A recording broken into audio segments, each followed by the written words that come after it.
ತಂದೆ ಕೊಡಿಸೋ ಸೀರೆ ಮದುವೆ ಆಗುವರೆಗೆ, ತಾಯಿ ಉಡಿಸೋ ಸೀರೆ ತಾಯಿಯಾಗುವರೆಗೆ, ಬಂಧು ಕೊಡಿಸೋ ಸೀರೆ ಬಣ್ಣ ಹೋಗುವವರೆಗೆ, ಗಂಡ ಕೊಡಿಸೋ ಸೀರೆ ಕುಂಕುಮ ಇರುವವರೆಗೆ, ಹೆಣ್ಣಿನ ಜನುಮ ಕಳೆವವರೆಗೆ, ಮಣ್ಣಿನ ಮಮತೆ ಮರೆವವರೆಗೆ.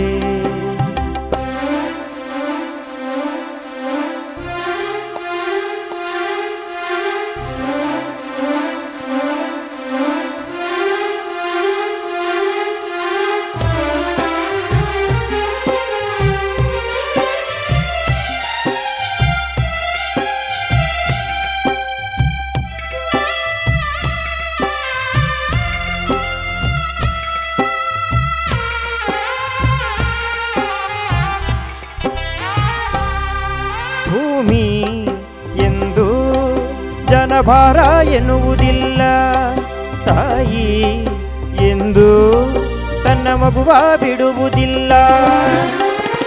ಇದ್ದು ಸತ್ತ ಹಾಗೆ ಮಗುವ ಬಿಟ್ಟ ತಾಯಿ, ತಾಯಿಗಿಂತ ಇಲ್ಲಿ ದೊಡ್ಡದಿಲ್ಲ ಸ್ಥಾಯಿ.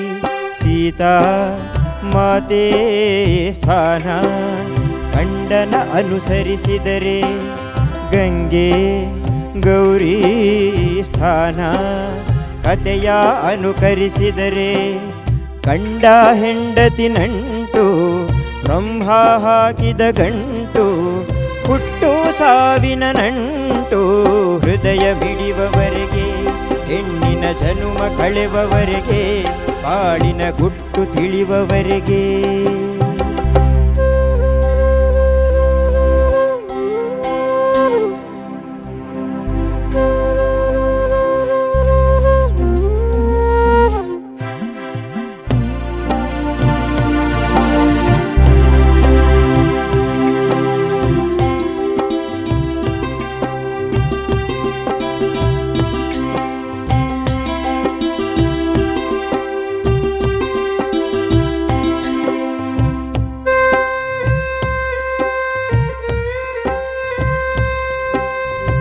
ತಾನಾನೇ ತಾನೇ ತಂದನ್ನಾನೋ, ಓ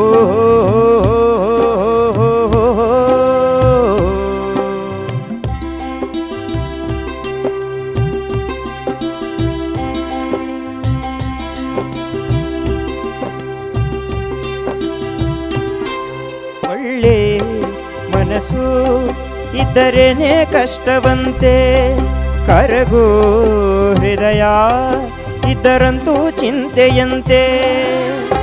ಪ್ರೀತಿ ಹರಿವ ನೀರು ಒಡೆದ ಮನಸ್ಸಿನಲ್ಲಿ, ಬಾಳು ಕಣ್ಣ ನೀರು ಮಿಡಿದ ಹೃದಯದಲ್ಲಿ.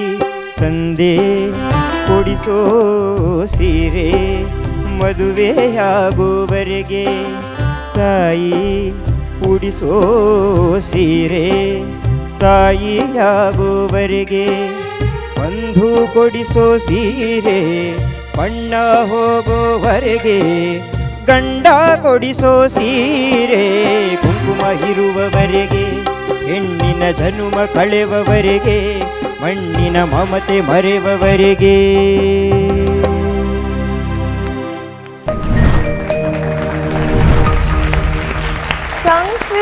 ಗಿರೀಶ್, ಆ್ಯಕ್ಚುಲಿ ನಾನು ಈ ಹಾಡನ್ನು ಮಿಡಿದ ಹೃದಯಗಳಲ್ಲಿ ಕೇಳಿದ್ದು ಅಣ್ಣೋರ್ ವಾಯ್ಸಲ್ಲಿ. ಎಷ್ಟು ಅದ್ಭುತವಾಗಿ ಹಾಡಿದರು ಅವರಂತೂ. ಓಕೆ, ಈ ಹಾಡು ಆ್ಯಕ್ಚುಲಿ ನನ್ನ ಫೇವ್ರೆಟು ಕೂಡ. ಅರ್ಚನಾ ಮ್ಯಾಮ್, ನಿಮ್ಗೆ ಹೇಗೆ ಅನ್ನಿಸ್ತು? ಅದ್ರ ಬಗ್ಗೆ ಏನು ಹೇಳಬೇಕು ಅಂತ ಗೊತ್ತಲ್ಲ, ಅದು ನಮ್ಮನ್ನು ಬೇರೆ ಲೋಕಕ್ಕೆ ಕರ್ಕೊಂಡು ಹೋಗುತ್ತೆ. ಆ ಸಾಹಿತ್ಯ, ಸಂಗೀತ, ಅಣ್ಣವ್ರು ಹಾಡಿರೋ ರೀತಿ, ಆಮೇಲೆ ಪ್ರತಿಯೊಂದು ಪದನೂ ಹಾಗಿದೆ. ತಾಯಿ, ಸ್ಥಾಯಿ, ಪಾಪಪ್ಪ ಕೇಳ್ತಾ ಇದ್ರೆ ಮೈ ರೋಮಾಂಚನವಾಗುತ್ತೆ ನನಗೆ. ಎಷ್ಟು ಒಳ್ಳೆ ಹಾಡನ್ನು ಆಯ್ಕೆ ಮಾಡ್ಕೊಂಡಿದ್ಯಪ್ಪ. ಇದು ಚಲನಚಿತ್ರ ಗೀತೆ ಆದ್ರೂ ಮೈಲ್ಡ್ ಫೋಕ್ ಸ್ಟೈಲು ಮತ್ತು ಆ ಸಾಹಿತ್ಯ ಕೂಡ ಬಹಳ ದೇಸಿಯಾಗಿದೆ. ಹೌದು, ತುಂಬ ಖುಷಿ ಆಯಿತು ನನಗೆ.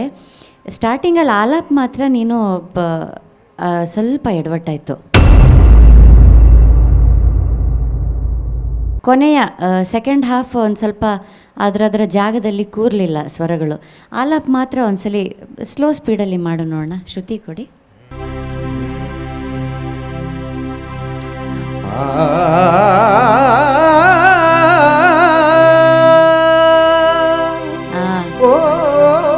ಅಲ್ಲಿಂದ ಸರಿ ಇದೆ, ಅಲ್ಲಿಂದ ಸರಿ ಇದೆ.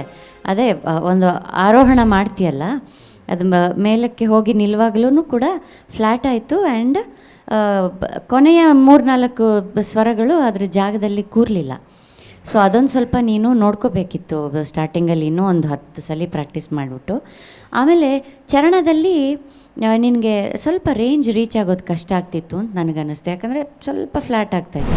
ಇದ್ದು ಸತ್ತ ಹಾಗೆ ಮಗುವ ಬಿಟ್ಟ ತಾಯಿ, ತಾಯಿಗಿಂತ ಇಲ್ಲಿ ದೊಡ್ಡದಿಲ್ಲ ಸ್ಥಾಯಿ. ಆದಷ್ಟು ಆ ಮೈನ್ಯೂಟ್ ಕರೆಕ್ಷನ್ಸ್ ಬಿಟ್ಟರೆ ಪ್ರತಿಯೊಂದು ಅಣ್ಣ ಅವರು ಹೇಗೆ ಹಾಡಿದ್ದಾರೆ ಆ ಪ್ರತಿಯೊಂದು ಸೂಕ್ಷ್ಮಗಳನ್ನು ಗಮನಿಸಿ ಅದೆಲ್ಲವನ್ನು ಹಾಗೇ ಹಾಡಿದ್ಯಾ. ಆ್ಯಂಡ್ ನಿನ್ನ ಧ್ವನಿಯಲ್ಲಿ ಎಷ್ಟು ಚೆನ್ನಾಗಿ ಕೇಳಿಸ್ತಾ ಇತ್ತು ಗೊತ್ತಾ. ಒಮ್ಮೊಮ್ಮೆ ಏನಾಗುತ್ತೆ, ಯಾರೋ ಈ ಥರ ಮಹಾನುಭಾವರು ಹಾಡಿ ಒಂದು ಬೆಂಚ್ ಮಾರ್ಕ್ ಸೆಟ್ ಮಾಡಿ ಹೋದಾಗ ಅದನ್ನು ನಮಗೆ ಬೇರೆಯವ್ರ ಧ್ವನಿಯಲ್ಲಿ ಕೇಳೋಕ್ಕೆ ಇಷ್ಟ ಆಗಲ್ಲ. ಹೌದು, ನಿಜ. ಬಟ್ ಇವತ್ತು ಈ ಹಾಡು ನೀನು ಹಾಡಿದಾಗ ನನಗೆ ಆಹಾ, ಈ ಥರದ ಹಾಡುಗಳು ಮತ್ತೆ ಮುಂದೆ ಹಂಸಲೇಖ ಸರ್ ಮಾಡಿದರೆ ನಿನ್ನ ಹತ್ರ ಹಾಡಿಸ್ಬೇಕು, ಎಷ್ಟು ಚೆನ್ನಾಗಿರುತ್ತೆ ಅಂತ ಅನ್ನಿಸ್ತು. ತುಂಬ ಚೆನ್ನಾಗಿ ಕೇಳಿಸ್ತು ನಿನ್ನ ಧ್ವನಿಯಲ್ಲಿ. ಸಣ್ಣ ಪುಟ್ಟ ಕರೆಕ್ಷನ್ಗಳನ್ನ ತಿದ್ಕೊಂಡು ಮುನ್ನುಗ್ತಾ ಇರು. ದೇವ್ರು ಒಳ್ಳೇದು ಮಾಡಲಿಪ್ಪ. Thank you ma'am. ಬೇಮ್ಗಲ್ ಸರ್, ನಿನ್ನ ವಯಸ್ಸಕ್ಕೆ ಮೀರಿದ ಒಂದು ಗಾಯನ ಇದು. ಯಾಕಂದರೆ ಅಣ್ಣವರು ಹಾಡಿರೋ ಹಾಡನ್ನ ಯಾರೂ ಪ್ರಯತ್ನ ಪಡಲ್ಲ ಎಂಥ ವೇದಿಕೆಗಳಲ್ಲೂ. ಅದು ಹೇಗೆ ಧೈರ್ಯ ಮಾಡಿ ನೀನು ಆ ಹಾಡನ್ನ ಇಲ್ಲಿ ಆಯ್ಕೆ ಮಾಡ್ಕೊಂಡಿದ್ದೆ ಅನ್ನೋದಕ್ಕೆ ಅದ್ಭುತ. ಅದಕ್ಕೆ ಒಂದು ಜೋರು ಚಪ್ಪಾಳೆ ಕೊಡಬೇಕು ಎಲ್ಲರೂ. ಹುಡುಗಾಟ ಅಲ್ಲ, ಯಾರು ಎಷ್ಟೋ ದೊಡ್ಡ ದೊಡ್ಡ ಗಾಯಕರು ಹಾಡಿದ್ರೂ ಎಲ್ಲೋ ಒಂದು ಕಡೆ ನಾವು ಆ ಒಂದು ಭಾವ ಕೊಡಲಿಕ್ಕೆ ಆಗಲಿಲ್ಲ ಅಂತ ಕೊರಗ್ತಾರೆ. ಅಂಥದ್ರಲ್ಲಿ ನೀವು ಪ್ರಯತ್ನ ಪಟ್ಟಿದೆಯಲ್ಲ, ಹಾಡು ನಾನು ಹಾಡಬಲ್ಲೆ ಅಂತ, ಅದಕ್ಕೆ ಒಂದು ಚಪ್ಪಾಳೆ ನನ್ನಿಂದ ಅಭಿನಂದನೆಗಳು. ಚೆನ್ನಾಗಾಯ್ತು. Thank you sir. Thank you sir. Muniraju sir. Girish Rajkumar ಅಲ್ವಾ? ಇವತ್ತು ರಾಜ್ಕುಮಾರನೇ ಅಲ್ವಾ? ಅಣ್ಣವ್ರ ಹಾಡು ಅಂದರೆ ಗೊತ್ತಲ್ಲ ಎಷ್ಟು ಅದ್ಭುತವಾಗಿರ್ತಾವೆ ಕೇಳೋಕ್ಕೆ, ಹಾಡಕ್ಕಲ್ಲ. ಹೌದಲ್ಲ? ಹೌದು ಸರ್. ಕೆಲವಂಥ ಹಾಡುಗಳಂತೂ ಅದ್ಭುತವಾಗಿದೆ ರಾಜ್ಕುಮಾರ್ ಧ್ವನಿನಲ್ಲಿ ಕೇಳಲಿಕ್ಕೆ. ಇಲ್ಲೊಂದು ಕಡೆ ನೀನು ಬೇಕು ಅಂತ ಮಾಡಿದ್ದಲ್ಲ, ಅದು ಏನು ಬಂದುಬಿಡ್ತಾ ಹಾಗೆ ಅಂತ. ತಾಯಿ ಆಗುವರೆ, ತಾಯಿ ಹಾಗೂ 2-3 ಕಡೆ ತಾಯಿ ಉಡಿಸೋ ಸೀರೆ ತಾಯಿಯಾಗುವರೆಗೆ ಅದು ಬೇಕು ಅಂತ ಮಾಡಿದ್ದಲ್ಲ. ಆದರೂ ನೀನು ತುಂಬ ಏನೋ ಗಮನ ಕಣ್ಣು ಮುಚ್ಕೊಂಡು ಹಾಡ್ತಿದ್ದೆ. ಇವತ್ತು ಸಾಹಿತ್ಯ ಮರ್ತೋಗ್ತೀನಿ ಅಂತ ಭಯ ಏನಾರು ಇತ್ತಾ? ಅದೇ ಸರ್, ಮರ್ತೋದ್ರೆ ಅದು ಹೋಗ್ಬಿಡುತ್ತಲ್ಲ ಅಂಥೇಳಿ ಅದ್ರ ಕಡೆ ಗಮನ ಹರಿಸೋಕೆ ಹೋಗಿದೆ ಅಲ್ವಾ? ಇದು ಒಂಥರ ಪಂಚೇಂದ್ರಿಯಗಳಿದ್ದಂಗೆ ಈ ಸಂಗೀತ ಅನ್ನೋದು ಅಲ್ವಾ? ಯಾವುದನ್ನು ಬಿಟ್ಟು ಯಾವುದೂ ಇರಲ್ಲ, ಎಲ್ಲವೂ ಇರಬೇಕು ಅದರಲ್ಲಿ. ಒಂದು ಬಿಟ್ಟರು ಅದು ಏನೋ ಬೇರೆ ಆಗಿರ್ತಲ್ವಾ? ಊನನೇ ಅದು. ಹಾಗಾಗಿ ಎಲ್ಲವೂ ಮುಖ್ಯ. ನನಗೆ ಈ ಮೇಡಮ್ ಹೇಳ್ದಂಗೆ ಅದು ಜನಪದ ಶೈಲಿ, ಜನಪದವೇ ಅದು. ಯಾಕೆಂದರೆ ಹಳ್ಳಿಗಳಲ್ಲಿ ಗಾದೆಗಳನ್ನೆಲ್ಲ ತೊಗೊಂಡು ಹಾಡು ಮಾಡ್ತಾವ್ರು, ಹೇಳ್ತಾ ಹೋಗ್ತಾರೆ. ತಾಯಿ ಇದ್ದರೆ ತವರೆಚ್ಚು, ತಂದಿದ್ರೆ ಅಂದರೆ ತಂದೆ ಇದ್ದರೆ ಬಳಗೆಚ್ಚು, 1000ಕ್ಕೂ ಹೆಚ್ಚು ನಿಜ ಪುರುಷ ಅಂದರೆ ಗಂಡ, 1000ಕ್ಕೂ ಹೆಚ್ಚು ನಿಜ ಪುರುಷ ಬಾಳಿದರೆ ಉಣಬಹುದು, ದಾನ ಕೊಡಬಹುದು. ಯಾರ್ದೋ ಮನೆ ದಾನ ಕೊಡೋಕ್ಕಾಗಲ್ಲ ಹೆಣ್ಮಗಳು, ಗಂಡನ ಮನೆದು ಮಾತ್ರ ಕೊಡ್ಲಿಕ್ಕೆ ಸಾಧ್ಯ ಆಗುತ್ತೆ. ಅದು ರೈಟ್ಸ್ ಇರುತ್ತೆ ಅವಳಿಗೆ ಅಲ್ವಾ? ಹಾಗಾಗಿ ಗಂಡ ಕೊಡಿಸೋ ಸೀರೆನೇ ಅಂತಿಮ ಅನ್ನೋ ಒಂದು ಆ ಸಂಸ್ಕಾರಿತವಾದಂಥ ಪದಗಳನ್ನು ಕೇಳೋದೇ ಚಂದ. ನಿನ್ನ ಧ್ವನಿನಲ್ಲಿ ತುಂಬ ಚೆನ್ನಾಗಿ ಅನಿಸ್ತು. ಒಳ್ಳೆಯದಾಗಲಿ. Thank you sir. Thank you so much.